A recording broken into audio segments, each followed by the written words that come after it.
Olá, meus amigos, tudo bem com vocês? Vamos dar sequência à nossa playlist de processo civil. Estamos estudando prova documental e neste vídeo nós analisaremos a arguição de falsidade documental. Não sai daí que eu volto já já.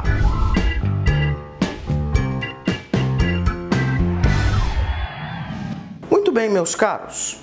Conforme nós já falamos aqui em vídeos anteriores, a prova documental constitui um dos mais importantes meios de prova que nós temos nos dias de hoje, ok? Justamente pela grande necessidade de se documentar as relações jurídicas, né?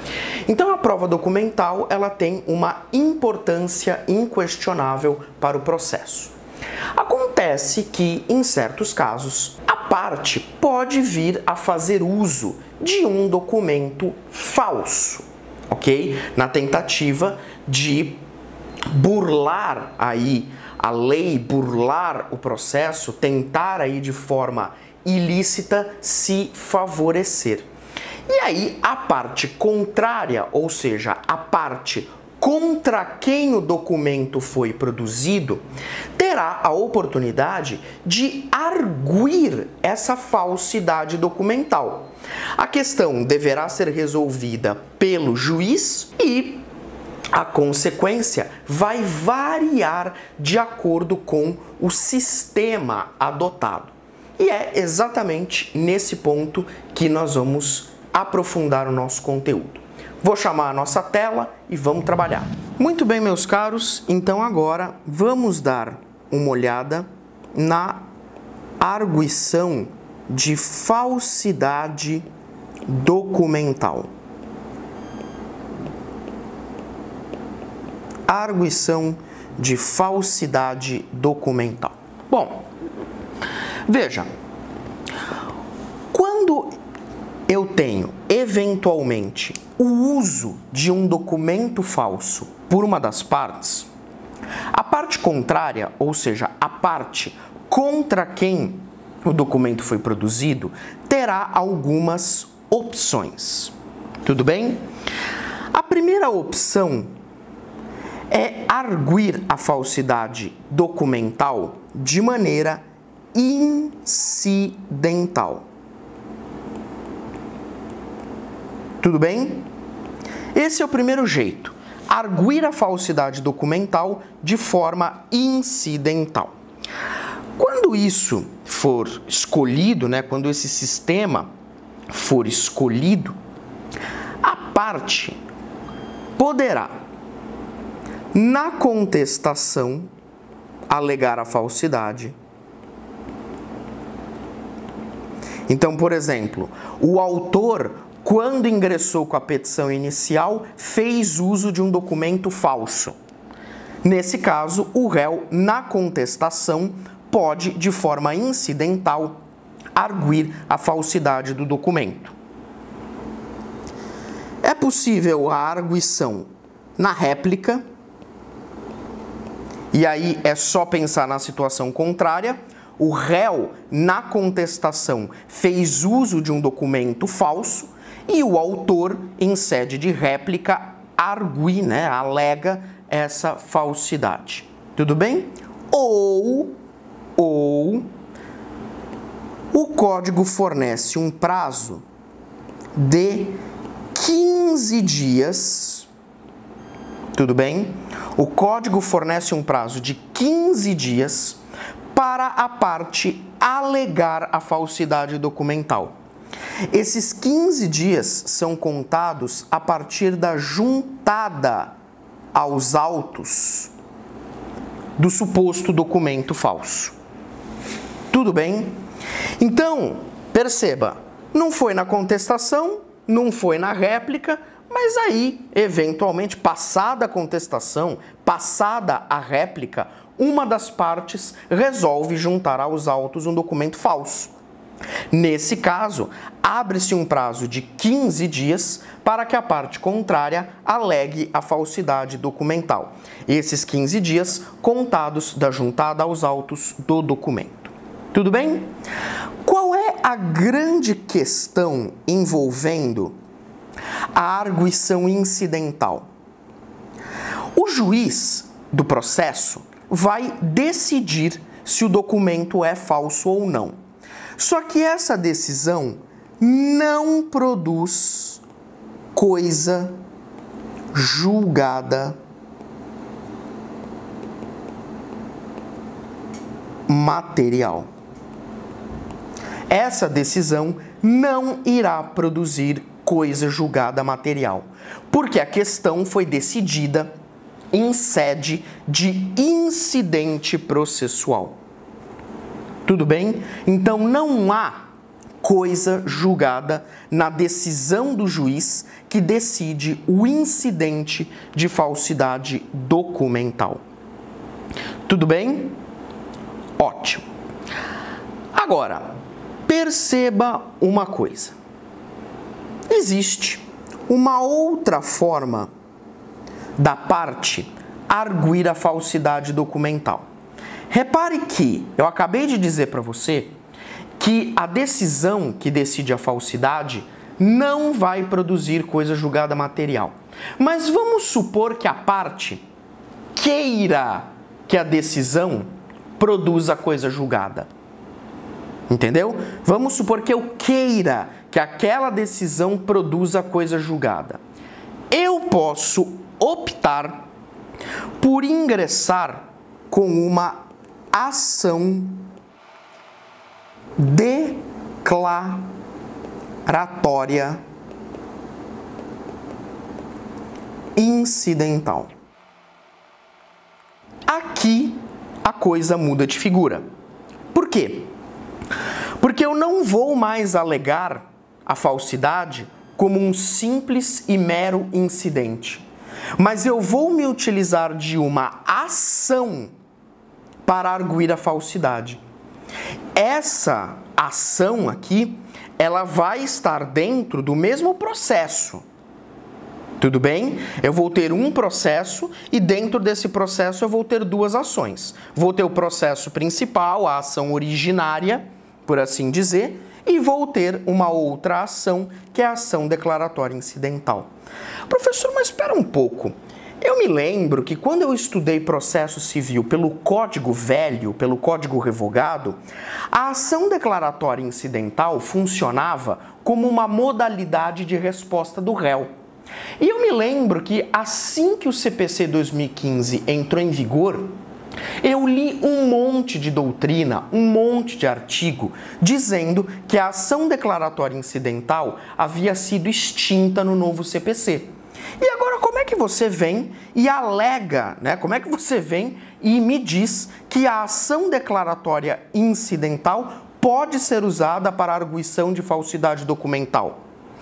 Pois é, isso aqui que eu estou te dizendo não é 100% pacífico, nem na doutrina, nem na jurisprudência.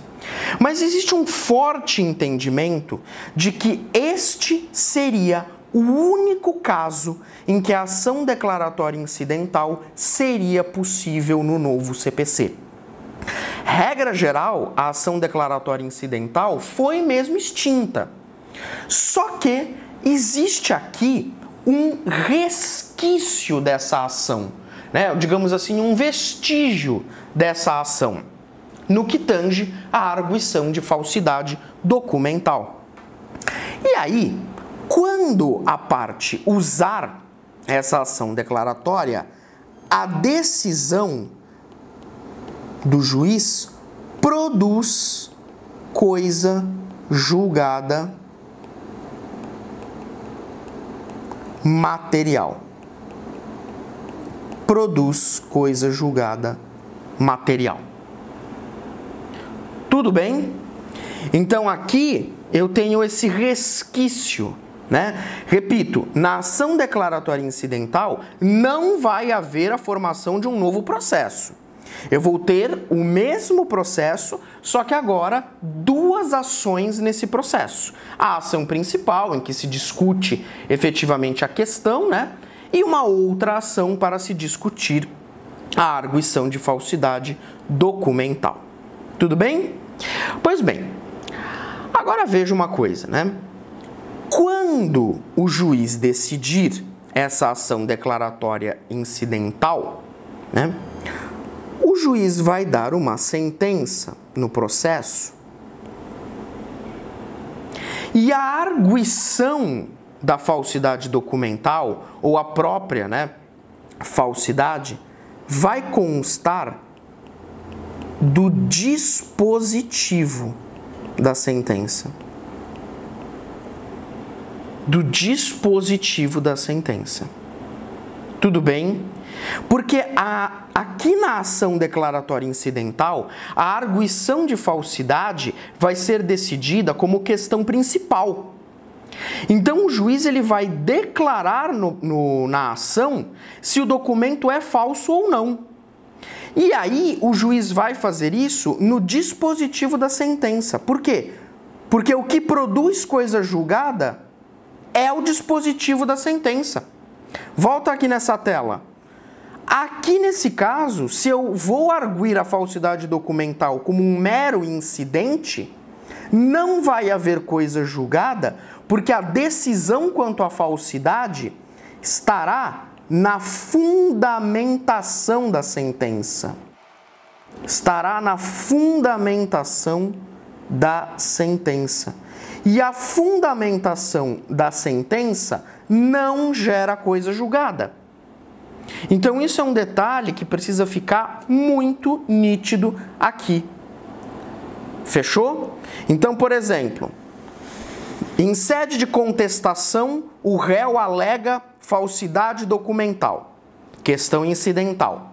O juiz decide essa falsidade. Essa decisão não produz coisa julgada, ok? Porque ela constará da fundamentação da sentença. Então não vai haver coisa julgada material. Agora, se a parte lesada optar por ingressar com a ação declaratória incidental, o juiz vai decidir a falsidade como uma questão principal. E a questão será decidida no dispositivo da sentença. E por isso haverá produção de coisa julgada material. Tudo bem? Professor, me diga uma coisa. O que pode ser objeto da arguição de falsidade? Quais são os documentos que eu posso arguir a falsidade? Olha, de acordo com o CPC, você pode alegar a falsidade de documento público, então dos documentos públicos, e também dos documentos particulares. A gente já estudou, né, cada um desses documentos. Então, o objeto da arguição de falsidade pode ser tanto documento público como documento particular. Só que aí vem uma dúvida. Porque eu posso arguir a falsidade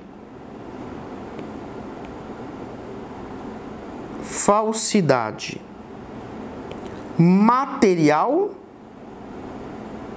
do documento ou a falsidade ideológica do documento. E aí?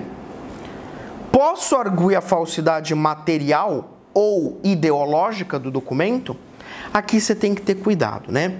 Porque, veja, a falsidade material diz respeito ao suporte material do documento. E a falsidade ideológica diz respeito ao conteúdo do documento. Tudo bem? Veja, o entendimento que prevalece é que eu só posso arguir a falsidade material do documento. Não posso arguir a falsidade ideológica. Se eu for no artigo, e por que isso, né? Se eu for no artigo 432 do CPC, né, você vai ver que o juiz, para analisar a falsidade, vai determinar a realização de prova pericial. E aí o que acontece? O conteúdo do documento, a falsidade do conteúdo do documento, não pode ser constatada por prova pericial. Não tem como prova pericial constatar que o conteúdo do documento é falso. A perícia vai constatar se o suporte material do documento é falso. Aí sim, nesse caso, vai dar para arguir a falsidade, porque você vai realizar a perícia vai analisar se aquele suporte material ele é falso ou não. Agora, não tem como a perícia analisar se o conteúdo do documento é falso. Por isso, através dessa interpretação do 432, prevalece o entendimento em que só a falsidade material pode ser arguida. Todavia, eu devo avisá-los de que existem alguns julgados do STJ admitindo a arguição de falsidade ideológica também, ok? Principalmente, né, naqueles casos em que eu tenho um defeito relativo à declaração de vontade da pessoa. Aí sim, nesses casos, o STJ tem admitido a arguição de falsidade ideológica, embora não seja algo muito comum. Tudo bem? Para a gente encerrar, né, esse vídeo, vamos falar um pouquinho do procedimento da arguição de falsidade. Perceba, diz o artigo 430 do CPC que se o documento tiver sido juntado com a petição inicial, o réu formula o incidente no prazo de contestação. Se o documento foi juntado na contestação, o autor apresenta o incidente na réplica. E aí, se for juntado um documento depois disso, a parte tem 15 dias para alegar. Tudo bem? A parte tem 15 dias para alegar. Pois bem, esses 15 dias que eu falei para vocês,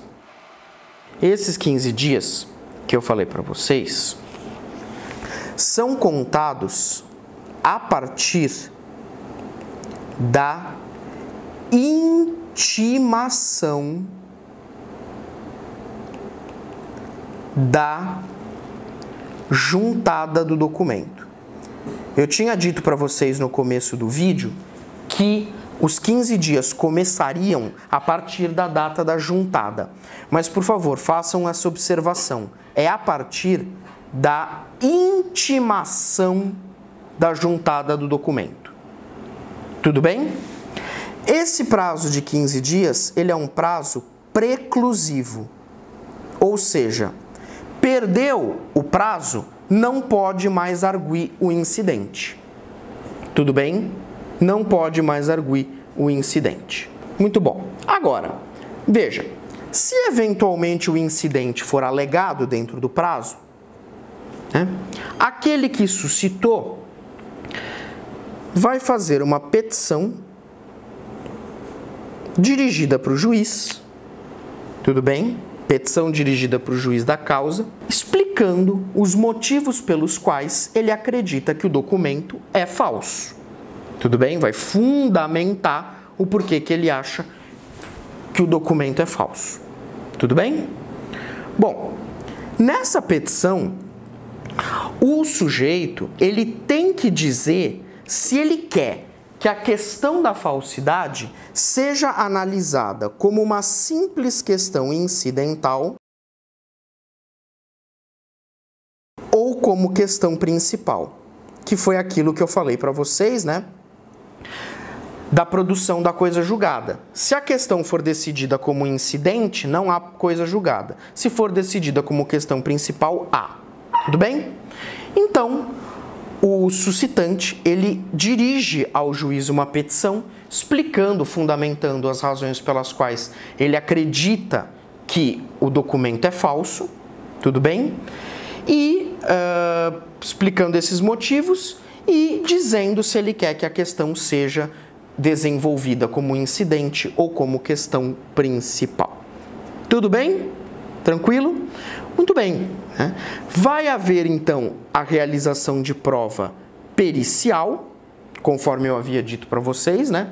Porque a perícia é que vai decidir se o documento ele é... Decidir não, né? Vai constatar se o documento ele é falso ou não. Tudo bem? E aí, o que acontece? Finalmente, eu pergunto, é possível uma ação autônoma para se arguir a falsidade? Porque, ó, aqui está o processo. Eu disse para vocês o seguinte: se eu alegar como questão incidental, ou se eu alegar a questão por meio da ação declaratória incidental, não há formação de novo processo. Concorda comigo?